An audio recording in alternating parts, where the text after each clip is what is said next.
Hi everyone, welcome back to the C Morning Show. We're now headed into our third hour of the program, and it's time for Book Talk. Well, we have a very special edition of Book Talk where we usually give book recommendations, right, Marissa? Yes, that is correct. But before we give our book recommendations, today we would like to announce the launch of this beautiful book. It's called Menjadi by Afu Tami. Actually, her full name is Andhyta Firselly Utami. She's a good friend of ours as well, and we are very excited about the launch of this book, and we cannot wait to talk about this book. So here we go. This is Andhyta. Hi, Afu. Hi, good morning. Thank you for joining us today. Yeah, congratulations. Congratulations on the book. So tell us about Menjadi, or to be. Yes. Actually, I couldn't decide whether it's to be or to become. It's a little bit of both. That's the beauty of using Bahasa Indonesia as the title. The idea of the book basically is for people to have more awareness of the self and the surrounding, so that in being or becoming, they can achieve true peace and freedom.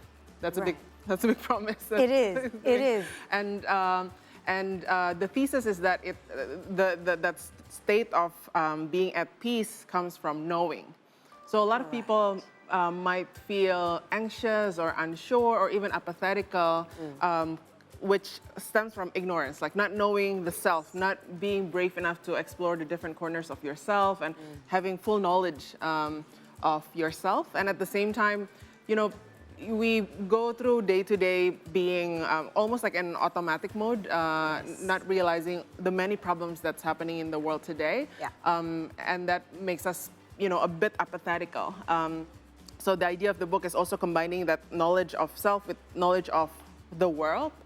So I talk about the environmental crisis. I talk about how, the humanity crisis and all these different issues, but hopefully in an accessible way. So in a way that's, quite not too intimidating, the way that a lot of social sciences books are. Right. You are never inaccessible. You're always accessible. I mean, it's like from the things that you create on your social media platform, either it's YouTube or your Instagram.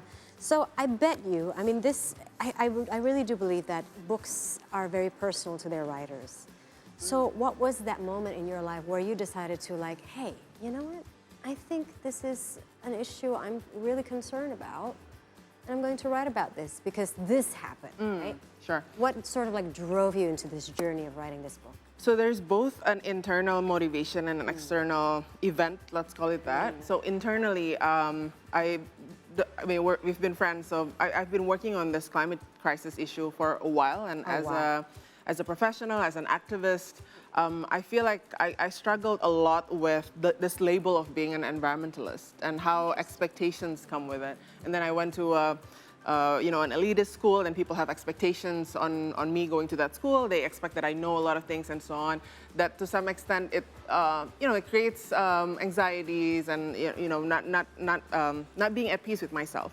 And all this self-help books out there that's telling you to be something, like to be rich, to be smart, to be whatever, creates all this additional pressure. And I feel like there's too many voices out there inside my head telling me to be something. So I thought I wanted to write a book about how to quiet down some of those noises or those voices and actually be your full self, not just unapologetically, but also being at peace, like understanding who you are.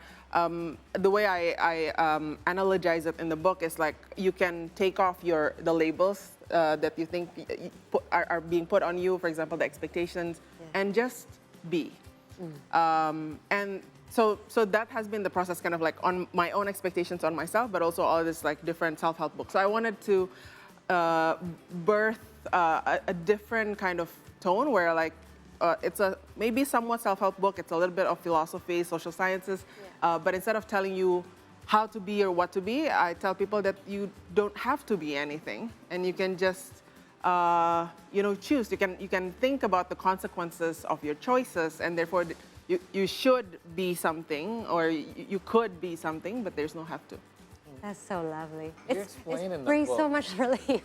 That's right, and a lot of this is mentioned obviously through self-awareness, and to develop self-awareness. In this book, you mentioned using critical thinking. Can you give us an example of how, because a lot of us, including myself, are perhaps not as self-aware as we need to be? Yeah, I associate critical thinking with, first of all, taking time. Secondly, of being brave to open yourself up. And I want to start with the latter. I think we often undermine how hard it is to be open. I think like a lot of people say, be open-minded and, open up to new ideas and so on.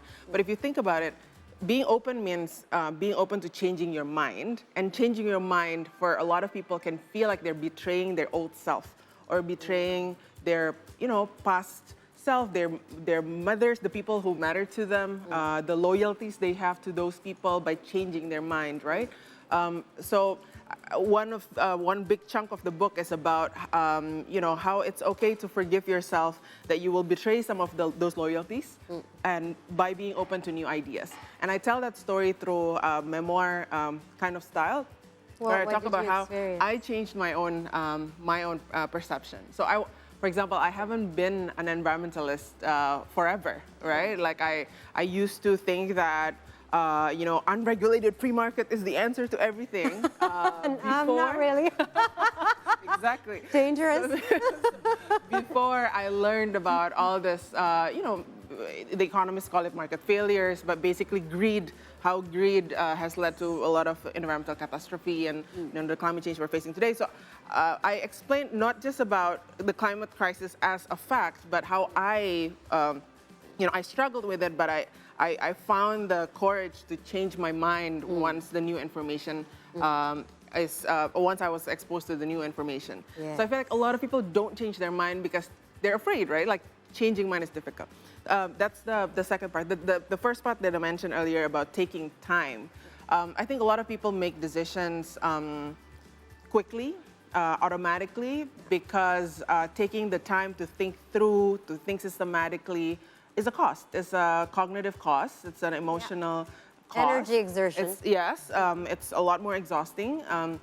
So one of the arguments is that it is a cost, but it's worth what you can gain, because then it will save you from bad decisions, from really seeing the problem in the full picture. And when it comes to problem solving, you're a lot more effective by taking your time first, instead of just charging directly to the problem. I'm so glad to hear, it's so refreshing to hear this point of view, because everybody's been throwing around the word overthinking so much lately. And I think, hey, there's nothing wrong with thinking things through. Yeah. Not overthinking, though. I mean, thinking through things is good, but overthinking can mean that you think about a lot of things, Right. and it's just convoluted in your head. It's not even structured. It actually just creates anxiety. Much But a lot more. of people just use that term now as something to Really? fall back on these days. Really? Yeah, a lot of people do. I draw the line between thinking and overthinking and whether it actually solves the problem out there. And There you go. when you dare to experiment. So, you think a lot of things and then you try, okay, this is probably the best solution with the information I have right now. Yeah. Let me try it out. Right. If it doesn't work, I'll go back to thinking. But I think overthinking is when you're just, internally struggling with it, but you don't actually, Do anything about do it, anything right. about it. Yes. Yeah. Oh, I love that. That's actually good. Great. The experimentation is the key. You think about it, you experiment, it doesn't work, and then you move back and you experiment again. So this book is one of the things why this book exists is to raise awareness about self-awareness, Yeah. right? And you also mentioned about living autopilot, and it's always been a concern of mine as well. Even in my private life, I don't want to live on autopilot because Really? I am so aware how short my life is. Yeah. I can die tomorrow, literally.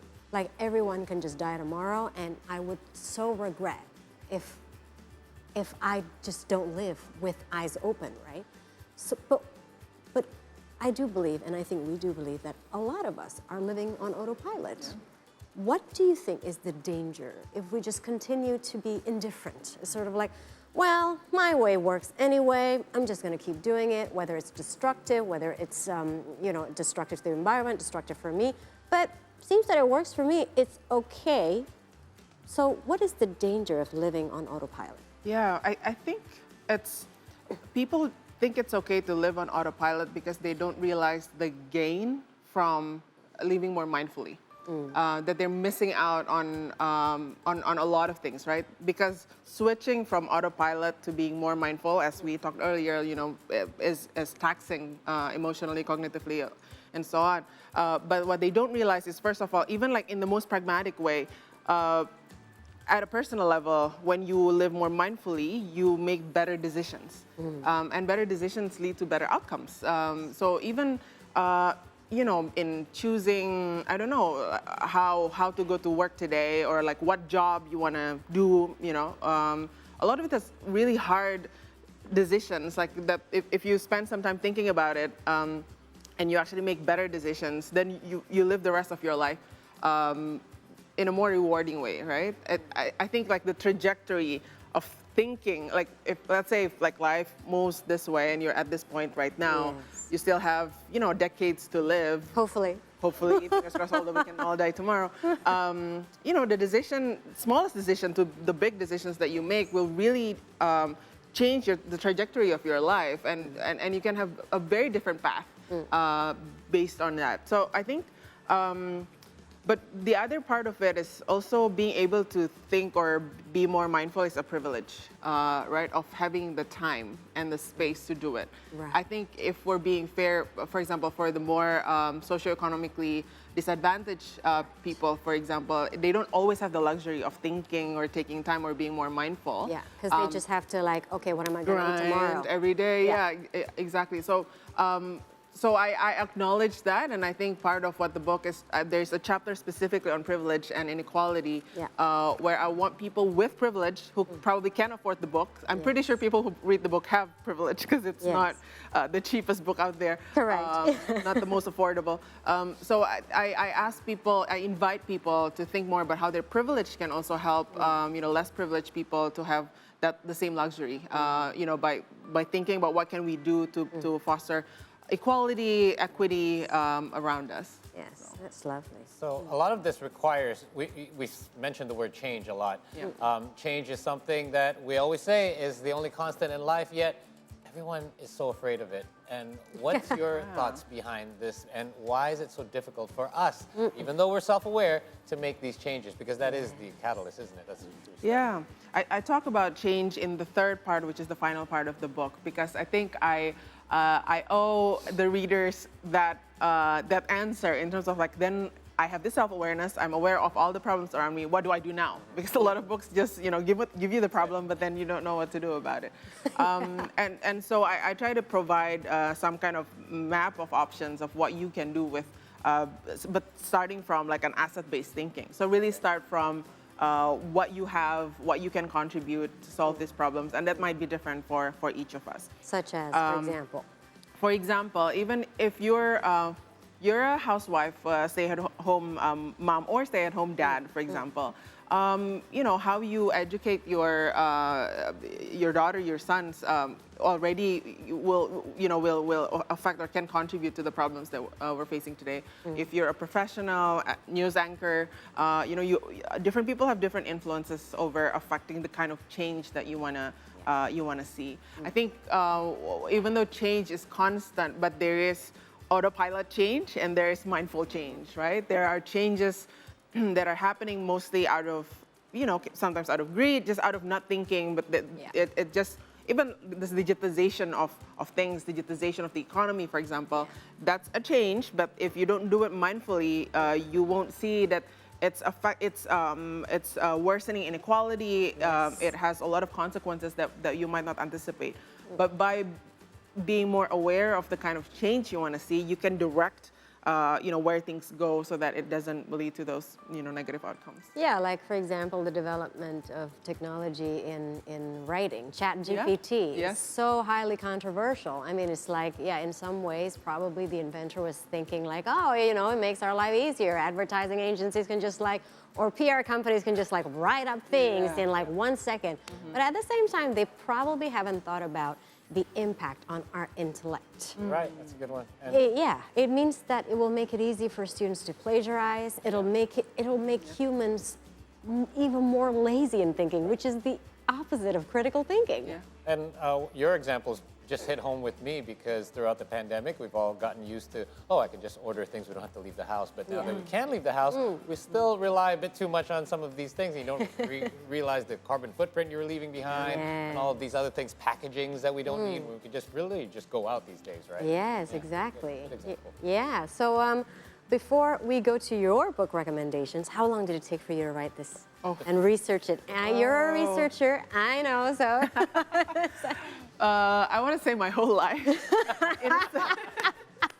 In a sense that the book really captures all the mental models, framework, philosophy that that I deem as important, as like really critical throughout my life. Yeah. But the actual process of writing it out in terms of like mapping, how do I want to tell the story, doing deeper references, research, and so on, that took about 1 year, just the write-up of the manuscript. Right. And then another year actually, working with the editors and working with the designers, the illustrators, because it took quite some time to just do that whole illustration.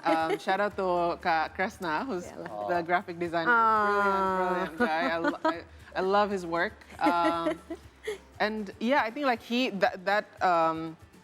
the visualization is just as important as the text, I feel like, because for a lot of people that I actually want to reach out to, purely textual book might not be able to, especially nowadays. I'm one of those. And that's okay, right? Like, of course, it's great. Thank you. And this is Afu's book, so Menjadi. Will you have an English version of this, do you think? There's no plan yet. And there's no plan yet, but if there's a demand, because you were in Ubud Writers Readers Festival last year. Just right before the book got launched. There you go. I'm one of those too as well. I would love to have an English version. English, right? Help me absorb the Yes, because Paul grew up in Canada, that's why. Anyway, so what would be your book recommendations, Afu? Should I take? Yeah, absolutely. So I brought 2 books here, which are also the 2 kind of themes that I talked about in the book. Yes. So one is about nationalism and humanism, let's call it that. So I mostly got inspired by this book, and the second one is on the struggle, let's call it that, between environment and the economy. Yeah. So the first one is Less is More by Jason Hickel. This book talks about degrowth, which is quite a controversial word, and I think that's intentional. It shouldn't be controversial, should it? It shouldn't be. Yeah. The idea is how, especially in the global north, the level of consumption, the material footprint and the carbon footprint that we're producing today has, overshot the limit by a lot, and for what? So he's inviting us to question again, like this obsession for growth, for GDP growth in particular, which is driven by consumption, production, overconsumption, right? And asking really like whether that actually makes all of us happier, like all this economic growth, what does that mean? Instead, he invites us to think about how to redistribute and think about what's the optimum level. It's not about not having enough, right? It's about actually defining what that enough looks like, taking enough resources from Earth, and using it in a circular model and redistributing it to the people who need it the most, for example. So he talks about the colonial lens in looking at climate action as well. So how like global North versus global South. Let's say inequality or injustice that's happening in climate action. What do you think of? Brief. I mean, I am aligned with that book, and it's like what you say. Yeah. Well, what about those who says, well, it's for the shareholder values? Which shareholder? But they always say it's like more profit, guys, more growth. It's always like more profit and more growth. The richest 26 billionaires, or the richest 26 people in the world, has the same wealth as the poorest 4 billion people. There you go. So it's quite. It just paints the picture. Like, what are we? What is all this economic growth? Whom are this economic growth for? Right. I think that's an important question to ask, especially since we're at the brink of possible extinction with this climate crisis. Don't panic, guys. Yes.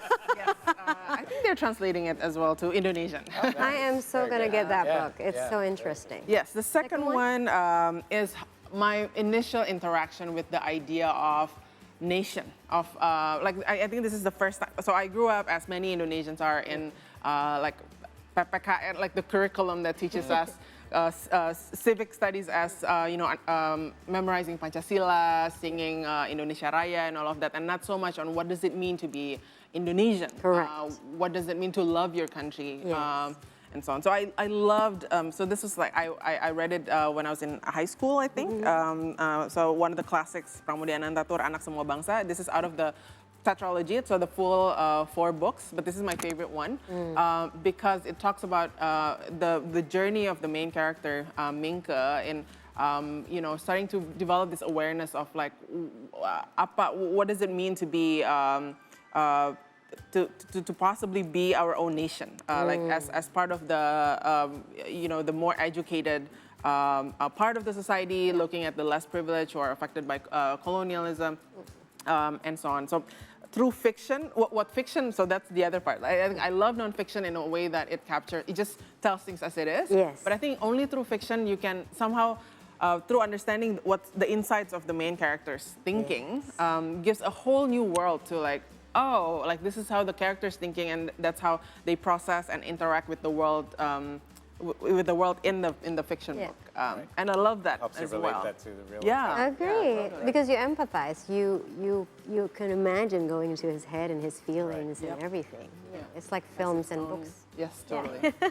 Great, thank you. Those are my 2 book 2 recommendations. recommendations. There you go. What are yours? Okay, let's move on to mine. I'm a simple guy. As you know, Marissa, I've mentioned that I've been a bit of a revisiting book Yes. tour Yeah. because of ebooks that I can now access any book possible. Wonderful. But there's a title that as I mentioned, was like over a decade ago. Books were still kind of expensive here in bookstores. So there was a book about Steve Jobs, somebody that I really kind of looked up to. Is this and the biography? admired. Yes, and it was written by Walter Isaacson. Yes. And I remember I didn't have access to it, but I did stay at my friend's house for a couple of days where he had the actual hardcover book. So I did read a few chapters of it, and I never got to finish it. And I just kind of all this time, and now I've rediscovered it. And it basically tells you everything you pretty much already knew about Steve Jobs, but also more. Kind of like really just goes into detail describing his passion for everything he does. For somebody that had such a high position at a company, he really had his hands in everything.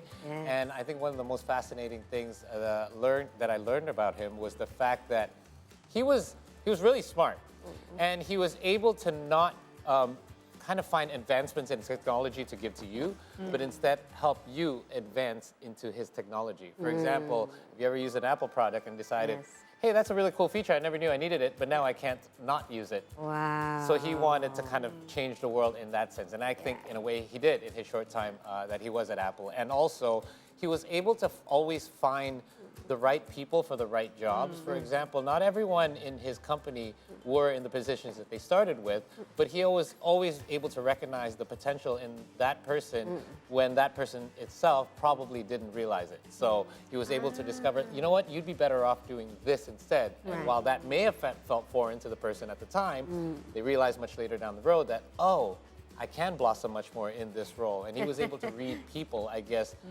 just as well, if not better, than kind of technology and things like that. So a really good read. To find out more about Steve Jobs. Fascinating. And we're going to skip my second recommendation. What is your second recommendation? Just very quickly.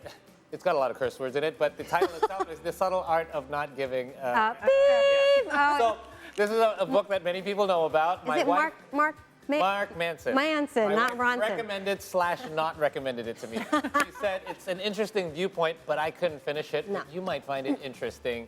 And I've only read a little bit of it so far, and I can see what she means. There's a lot of cursing in it. That's why I actually read this as book well, also right. back in 2017 because there's a lot of curse word. I actually felt agitated, so I stopped reading the book. It's like I was not calm at all. So sorry, Mark Manson, not gonna finish your book. But I did finish these 2 books quickly. I will just go through them. The first one is Digital Minimalism. This is by Cal Newport. This is an amazing book. In 2019, I bought it in Surabaya in an airport. This was very influential in changing the way I interact with digital technology. Cal Newport. Why? This was the root or the cause why I don't have Instagram anymore. I don't have Facebook, I don't have Instagram. Yes, I do have Twitter, but I modified the way I use Twitter. It's basically, it basically talks about Digital technology is great. It can be great as long as you use it as a tool, not the tool using you. You know, so if you're interested in minimalizing your interaction with digital technology and basically maximizing its benefits for you, read this book by Cal Newport. And the next one, this was given to me back in 2017 as a birthday gift by my brother-in-law, Simon Trigg. So it's called Happy by Darren Brown. He's actually an illusionist, but turns out he's also a philosopher. That was also, of course, endorsed by the great modern philosopher Alain de Botton, who says that this book is deeply informative, moving, wise, and full of love. Why, more or less, everything is absolutely fine. This book was the one that taught me the concept of Stoicism. Did you have Stoicism in your book as well? A little bit. A little bit, exactly. So Stoicism is basically a kind of, how would you say it, like a mindset where, again, related to Afu's book about change, right? I mean, it's like we live with changes every day. And most of us, actually, we don't really like change. But the thing is that with Stoicism, it helps us because it basically says, look, guys, we cannot control what is happening around us. External things we can't control, but we can control how we react or what we think about these external things. And that is actually can create a lot of peace in our mind. So if you're interested in Stoicism, I really recommend this book. We also have a book on Stoicism by Henry Manampiring. If you want to access those information, that information in Indonesian. But if you're interested in reading furthermore, this can be one of the references. Happy by Darren Brown. There you go. All right. Thank you. Awesome stuff. And thank you, Afu, for dropping by. It's been really great. Congratulations been on a pleasure. Menjadi. Yeah. Can't wait to get to it. Thank you so much, and you have a nice day. Thank you. All right, we're up for another short break here. We still have more to come here on the C Morning Show. Don't go anywhere. We'll be right back after this.